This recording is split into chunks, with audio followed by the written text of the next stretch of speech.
Bulk buy insecticide nets. Mosquitos are coming by Clemmie and Priya. We will be exploring the effects of vector-borne diseases like malaria that may become present in southern Europe in countries such as Greece. The cause of this, you may be wondering, is rising global temperatures that create the perfect breeding ground for some disease vectors. Global temperatures are rising significantly due to anthropogenic emissions. This increase in temperature across Europe is creating the perfect breeding ground for vectors that carry diseases such as malaria. These vectors, such as mosquitoes, thrive best in hot, humid conditions at around 27 degrees Celsius. With temperatures rising far beyond this, there's no telling how soon we may have the first malaria case.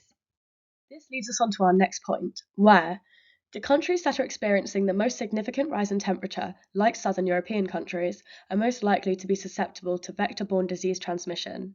The poorest populations are most affected by climate-sensitive diseases.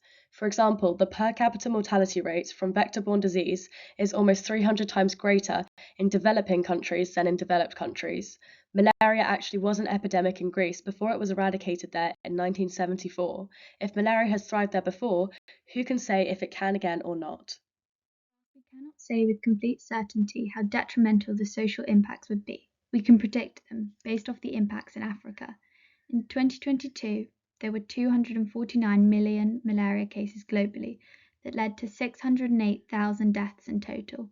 Of these deaths, 95% of deaths occurred in Africa.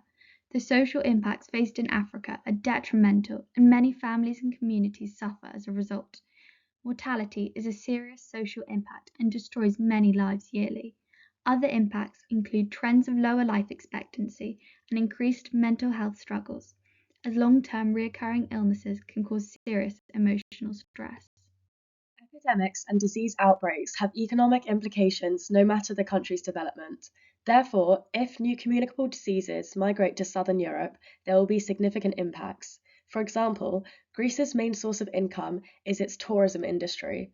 Overall, this country recorded 36 million inbound tourists in 2023, and so the country will suffer from the loss of income if there is a disease outbreak. Furthermore, employees taking off time due to illness would decrease productivity. Money will also have to be spent by governments for mitigation. Over $20 million and counting has been spent to mitigate malaria in Ethiopia, and though Greece is more developed than Ethiopia, the number could be similar as there are 227 inhabited islands in Greece, which would make it much harder to mitigate the outbreak. Malaria is currently classed as an epidemic, but should temperatures continue to rise, it could soon become a pandemic. This would require significant political action and would change the shape of politics, as countries would be required to collaborate in order to reduce the impacts, similarly to how the COVID-19 pandemic was mitigated against.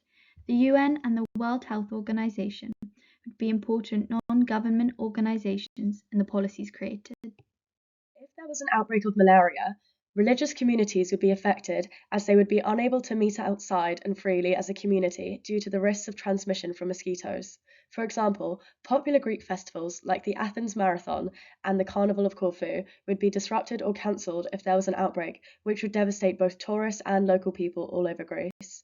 An outbreak might also result in travel restrictions. Should vector-borne diseases become prevalent in southern Europe, mitigation would need to be quick and effective. The malarial strain in Europe could be resistant and would require additional funding for new drugs and vaccines. Direct strategies include insecticide nets and anti-malarial drugs. Indirect strategies include education schemes and reducing our global emissions in order to prevent further global warming. Mitigation would be vital to reducing the impact. Global patterns of disease will change due to global warming.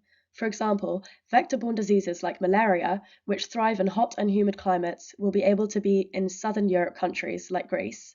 There will be many significant impacts on the country if an outbreak occurs, and so indirect and direct mitigation strategies will need to be implemented in order to prevent or reduce these outbreaks. For example, insecticide nets are a direct mitigation strategy which prove effective in Ethiopia's outbreaks.